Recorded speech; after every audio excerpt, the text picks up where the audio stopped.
दोस्तों मात्र एक दिन रह गया आपका फिजिक्स एग्जाम का, इसलिए दोस्तों आप लोगों के लिए मेरी सजेशन है कि आप लोग सिर्फ अभी फिजिक्स को पढ़ें, सिर्फ फिजिक्स को रिवाइज करें। मैथ और जो भी बाकी आने वाला सब्जेक्ट है उसको बिल्कुल भी रिवाइज ना करें, ठीक है। आप लोग सिर्फ फिजिक्स को पढ़िए, न्यूमेरिकल को बिल्कुल भी मत बनाइए, सिर्फ ऑब्जेक्टिव को बनाइए, वो भी थ्योरी वाला। आपको न्यूमेरिकल बिल्कुल भी नहीं बनाना, जिसको आता है उसको भी और जिसको नहीं आता है उसको भी, ठीक है। क्योंकि आप लोग उसके पीछे पढ़ेंगे दोस्तों, आप लोगों का टाइम वेस्ट होगा और आप लोग रिवाइज नहीं कर पाएंगे। न्यूमेरिकल का जो टाइम बचेगा उसको सब्जेक्टिव में दीजिए और मोस्ट इंपोर्टेंट ऑब्जेक्टिव सब सब्जेक्टिव सब सबकी कीजिए, ठीक है। तो दोस्तों आज के इस वीडियो में फिर से लेके आए फिजिक्स का टॉप क्वेश्चन। आप कम से कम वीडियो को 2 से 3 मिनट देखिए, कम से कम 8 से 10 क्वेश्चन सॉल्व कीजिए, तभी आपको समझ में आएगा ये क्वेश्चन कितना इंपॉर्टेंट है। विद्युतीय क्षेत्र का मात्रक है, आपको पूछना विद्युत क्षेत्र का क्या मात्रक होता है। दोस्तों इसका right answer option B volt per metre. ये आपका ऑप्शन कभी कभी इस प्रकार भी होता है वोल्ट बटा मीटर, ठीक है। आप लोगों को कंफ्यूज नहीं होना है। यहाँ पर दोस्तों ये -1 है, तो इसका राइट आंसर है वोल्ट पर मीटर। तो विद्युत क्षेत्र का मात्रक होता है वोल्ट पर मीटर। काफी इंपॉर्टेंट क्वेश्चन है दोस्तों। अब नेक्स्ट क्वेश्चन देखिए, क्वेश्चन नंबर 2। 3 संधारित्र जिनमें से प्रत्येक की धारिता दिया हुआ है C और सरणि क्रम में जुड़ा हुआ है। सबसे पहले सरणि क्रम का क्या फॉर्मूला होता है, 1/C1 plus 1/C2 plus 1/C3। दोस्तों जब आप यहाँ पर देखिए जिसमें से प्रत्येक की धारिता C है, यहाँ पर तीनों की धारिता C है, यहाँ पर भी C है, यहाँ पर भी C है, यहाँ पर भी C है। तो दोस्तों जब आप इसको सॉल्यूशन करेंगे तो इसका राइट आंसर निकलेगा ऑप्शन C/3। लेकिन दोस्तों आपको न्यूमेरिकल नहीं बनाना है, ये बहुत टाइम लेता है। इसका क्या फॉर्मूला बताया मैंने, 1/C1 plus 1/C2 plus 1/C3। जब आप इसको सॉल्यूशन करेंगे तो दोस्तों इसका राइट आंसर निकलेगा C/3। अब देखिए नेक्स्ट क्वेश्चन, क्वेश्चन नंबर 3। दिए गए चित्र में 3 माइक्रोफराड संधारित्र पर आवेश होगा।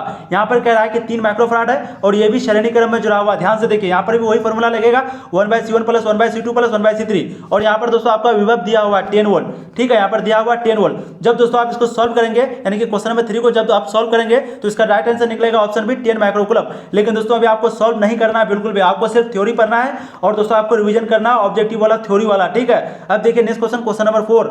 यदि 10 माइक्रोफराड धारिता वाले संधारित्र को 5 वोल्ट तक आवेशित किया जाए तो उस पर आवेश होगा। यहाँ आपको कह रहा है कि 10 माइक्रोफराड धारिता वाले संधारित्र को 5 वोल्ट तक आवेशित किया जाए, यानी कि चार्ज किया जाए तो उस पर आवेश होगा, यही आपको पूछ रहा है। तो दोस्तों कितना आवेश होगा, तो 4 का राइट आंसर है दोस्तों ऑप्शन सी 5 × 10⁻⁻5 कूलम। कितना, 5 × 10⁻⁻5 कूलम। अब देखिए नेक्स्ट क्वेश्चन, क्वेश्चन नंबर 5। जो क्वेश्चन दोस्तों आपको नहीं आता उसको आप नोट जरूर कर लीजिएगा। अब यहाँ पर देखिए विल्सन ब्रिज से मापा जाता है। काफी इंपॉर्टेंट क्वेश्चन दोस्तों, बहुत बार ये क्वेश्चन रिपीट हुआ है, ठीक है। यहाँ पर आपको पूछ रहा है कि विल्सन ब्रिज से क्या मापा जाता है। दोस्तों इसका राइट आंसर ऑप्शन सी उच्च तथा निम्न प्रतिरोध, यानी कि हाई और लो रेसिस्टेंस मापा जाता है विल्सन ब्रिज से।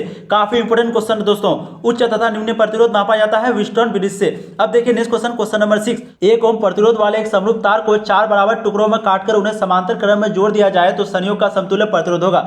यहाँ पर कह रहा है कि किसी तार का प्रतिरोध 1 ओम है, ठीक है, और समरूप एक तार को 4 बराबर टुकड़ों में बांटा गया तो समांतर क्रम में जोड़ दिया जाए तो संयोग का समतुल्य होगा। दोस्तों जब भी आपका यहाँ पर 4 है, अगर यहाँ पर 8 होता तो होता राइट आंसर क्या 64। अगर 4 है तो दोस्तों इसका होगा 16, ठीक है, स्क्वायर होता है। आपको इसका शॉर्टकट ट्रिक इस तरह से याद रखना। तो दोस्तों इसका राइट आंसर निकलेगा ऑप्शन डी 1/16। यहाँ पर देखिए 1/16 आपका राइट आंसर निकलेगा, क्योंकि 4 बराबर भागों में बांटा गया है तो 4 का स्क्वायर हो जाएगा, तो 1/16 दोस्तों आपका राइट आंसर निकलेगा ऑप्शन डी। अब देखिए नेक्स्ट क्वेश्चन, ये मैं आपको शॉर्टकट ट्रिक बताया दोस्तों, ये कोई फॉर्मूला नहीं होता, ठीक है। अब देखिए नेक्स्ट क्वेश्चन, क्वेश्चन नंबर 7। चुंबकीय क्षेत्र के फ्लक्स की एसआई मात्रक होती है। यहाँ आपको कह रहा है चुंबकीय क्षेत्र का जो फ्लक्स है उसकी एसआई मात्रक क्या होती है, दोस्तों यही आपको पूछ रहा है। तो 7 का दोस्तों राइट आंसर निकलेगा ऑप्शन सी वेबर। मैं इस क्वेश्चन को कम्युनिटी पोस्टर में डाला था दोस्तों, वहां पर सबको टेस्ला जवाब दे रहा था, नहीं, इसका राइट आंसर क्या निकलेगा वेबर।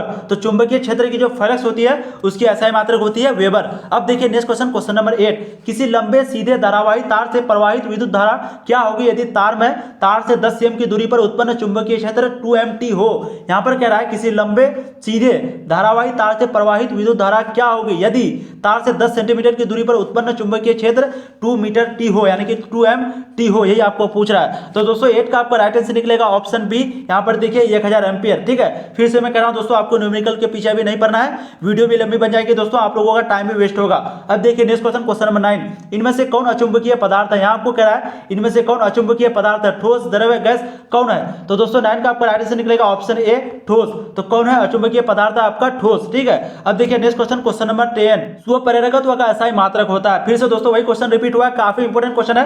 स्वप्रेरकत्व का एसआई मात्रक क्या होता है दोस्तों, 10 का आपका राइट आंसर होगा क्या, ऑप्शन सी हेनरी, जिसको हम लोग एच से भी डिनोट करते हैं। अब देखिए दोस्तों नेक्स्ट क्वेश्चन, क्वेश्चन नंबर 11। वह यंत्र जो यांत्रिक ऊर्जा को विद्युत ऊर्जा में बदल देता है उसे क्या कहते हैं। उस यंत्र का नाम क्या है दोस्तों जो यांत्रिक ऊर्जा को विद्युत ऊर्जा में बदल देता है। तो दोस्तों इसका राइट आंसर निकलेगा ऑप्शन सी डायनामा। डायनामा जो है वो यांत्रिक ऊर्जा को विद्युत ऊर्जा में बदल देता है। अब देखिए दोस्तों नेक्स्ट क्वेश्चन, क्वेश्चन नंबर 12। प्रतिघात का मात्रक होता है। प्रतिघात का क्या मात्रक होता है दोस्तों, आप लोग जल्द से जल्द कमेंट करेंगे। तो दोस्तों 12 का राइट आंसर है ऑप्शन ए ओम। तो प्रतिघात का दोस्तों मात्रक होता है ओम, ठीक है। अब नेक्स्ट क्वेश्चन देखिए, क्वेश्चन नंबर 13। ये भी क्वेश्चन दोस्तों काफी इंपॉर्टेंट था 12 वाला। अब देखिए नेक्स्ट क्वेश्चन, यदि धारा और विभवांतर के बीच कालांतर फाई हो तो शक्ति गुणांक होगी। यहाँ पर आपको कह रहा है कि धारा और विभवांतर के बीच कालांतर कितना है, फाई। अब यहाँ पर दोस्तों कह रहा है शक्ति गुणांक होगा, ये आपको पूछ रहा है। तो दोस्तों 13 का आपका राइट आंसर निकलेगा ऑप्शन बी कोस फाई। क्या निकलेगा, कोस फाई। आप लोग ध्यान से देखिए यहाँ पर किसके किसके बीच, धारा और विभवांतर के बीच कालांतर फाई है, तो इसका right answer option B cos phi. ये आपको ध्यान देना है। अब देखिए दोस्तों नेक्स्ट क्वेश्चन, क्वेश्चन नंबर 14, प्रत्यावर्ती धारा परिपथ में एक एमीटर का पठन 5 एम्पियर है, परिपथ में धारा का अधिकतम मान शिखर मान है। यहाँ आपको कह रहा है प्रत्यावर्ती धारा परिपथ में एक एमीटर का पठन 5 एम्पियर है, तो परिपथ में धारा का अधिकतम मान यानी कि शिखर मान क्या होगा।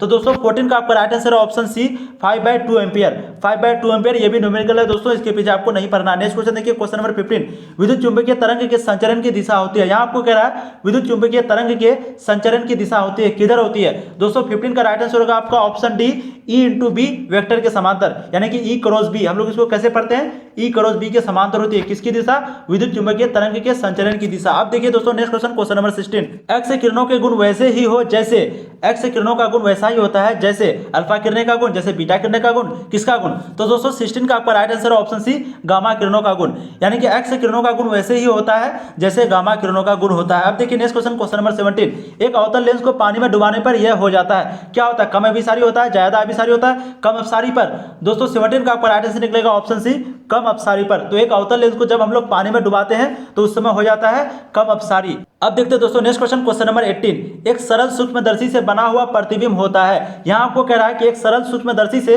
बना हुआ प्रतिबिंब कैसा होता है, काल्पनिक और सीधा, काल्पनिक और उल्टा, कैसा होता है। तो दोस्तों 18 का आपका राइट आंसर ऑप्शन है काल्पनिक और सीधा। तो एक सरल सूक्ष्मदर्शी से बना हुआ प्रतिबिंब हमेशा काल्पनिक और सीधा होता है, काल्पनिक और सीधा होता है सरल सूक्ष्मदर्शी से बना हुआ प्रतिबिंब। अब देखते हैं दोस्तों next question, question number 19, doubt not. दोस्तों आप किसी भी सवाल में अटक गए हो या फिर आपसे सॉल्व नहीं हो रहा है तो फिर क्या, बस आपको उस क्वेश्चन का फोटो लेना है, क्रॉप करना है और दोस्तों 5 सेकंड के अंदर, जी हाँ मात्र 5 सेकंड के अंदर आपको उस क्वेश्चन का वीडियो सॉल्यूशन मिल जाएगा। फिर चाहे आपका क्वेश्चन होमवर्क का हो, सीबीएसई का हो, यूपी बिहार या फिर भारत के किसी भी स्टेट बोर्ड का हो, सभी का जवाब डाउटनेट ऐप पर। फिर चाहे आईआईटी जेईई नीट या फिर क्लास 6 to 12 का किसी भी क्वेश्चन, इन सारे सवालों का जवाब मिलेगा आपको डाउटनेट ऐप पर। और किसी भी सब्जेक्ट जैसे कि फिजिक्स, केमिस्ट्री, मैथ, बायोलॉजी, ये सभी सवालों का जवाब मिलेंगे आपको डाउटनेट ऐप पर। साथ ही डाउटनेट पर क्लास 9वीं से 12वीं के बच्चों के लिए चल रही है लाइव क्लासेस, वो भी इंग्लिश हिंदी दोनों मीडियम में, यानी अब आप पूरी पढ़ाई कर सकते हैं डाउटनेट ऐप पर। 3 करोड़ से ज्यादा बच्चों का भरोसा, आप भी इंस्टॉल करें और इस ऐप का लाभ उठाएं।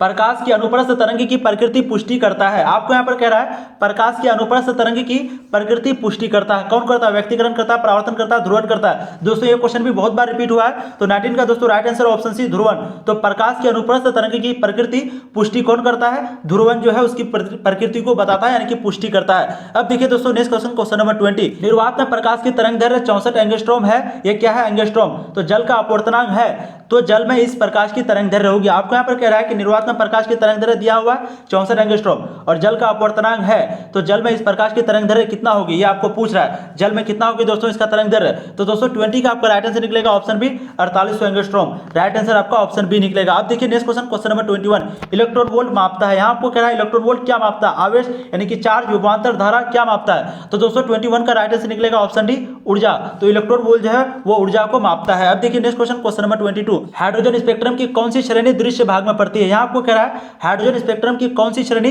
दृश्य भाग में पड़ती है। तो दोस्तों 22 का राइट आंसर ऑप्शन बी बामर श्रेणी। कौन सी श्रेणी दृश्य भाग में पड़ती है, विजिबल रीजन में बामर श्रेणी। अब देखते हैं दोस्तों next question, question number 23, hydrogen परमाणु की प्रथम कक्षा में इलेक्ट्रॉन की चाल और प्रकाश की चाल का अनुपात होता है। यहाँ आपको कह रहा है हाइड्रोजन परमाणु की प्रथम कक्षा में इलेक्ट्रॉन की चाल और प्रकाश की चाल का अनुपात होता है। तो दोस्तों 23 का आपका राइट आंसर ऑप्शन बी 1/137, यानी कि 1/137 आपका राइट आंसर निकलेगा। तो हाइड्रोजन परमाणु की प्रथम कक्षा में इलेक्ट्रॉन की चाल और प्रकाश की चाल का अनुपात कितना होता है, 1/137। इसको हम लोग इस तरह से भी लिख सकते हैं 1:137। ठीक है, इस तरह से भी इसको लिख सकते हैं यहाँ पर।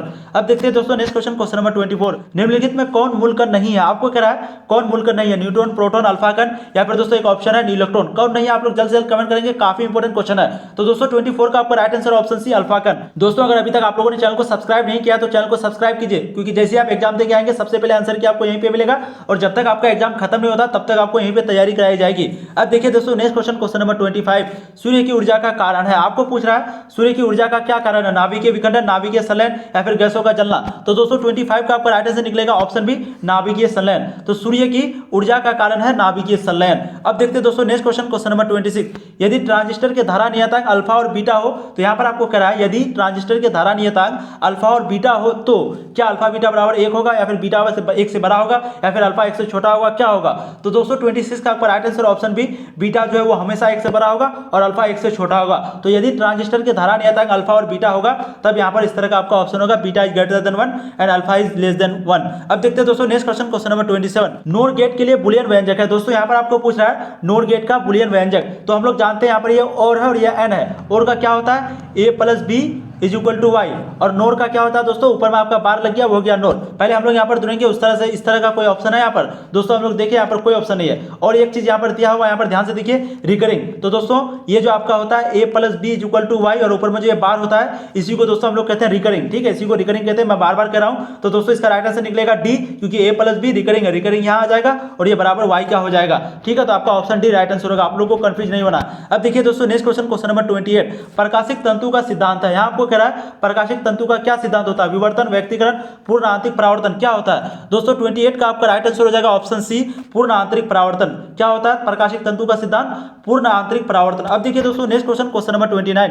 आर दूरी विलक से दो इलेक्ट्रॉनों के बीच लगने वाला बल समानुपाती होता है। यहाँ आपको पूछ रहा है कि आर दूरी से विलक दो इलेक्ट्रॉन है और इनके बीच लगने वाला जो बल है वो किसके समानुपाती होता है, आर के आर स्क्वायर के आर माइनस 2 के या फिर आर पे पावर माइनस 1 के।